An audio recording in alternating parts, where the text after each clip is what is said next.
Why should one study theology? Is it necessary? Well, it depends on what you mean by necessary, and it depends on what you mean by theology. Because theology, in its most general sense, could just mean, theos, logos, it just means a word about God or some sort of consideration about God. So, in this sense, like, yes, of course, theology is necessary for all.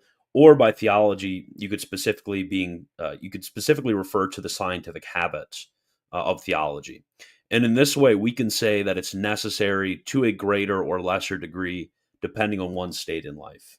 If you're a catechist, or you're a priest, or you're a bishop, or you're a academic theologian, or you're simply a father of a family or mother of children, like obviously uh, the necessity that you have for proper study is somehow going to be different in each one of these degrees.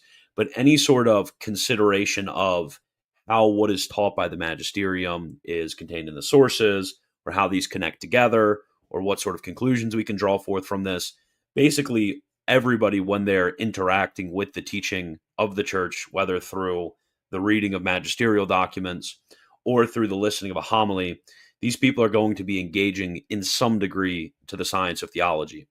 And you also have to ask yourself, are we talking about theology on the part of the teaching church or the part of the church taught?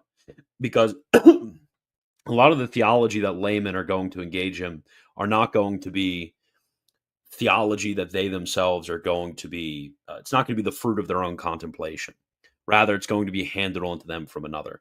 So, in this way, we can talk about theology being necessary for the whole church. Cajetan talks about this when he's commenting on question 1, article 1, I think, of the Summa, where we could talk about theology is necessary for everyone, or for all, in the sense that the teaching church needs to engage in scholastic theology and then hand on the fruits of the scholastic theology to the layman in accordance with the way in which they understand.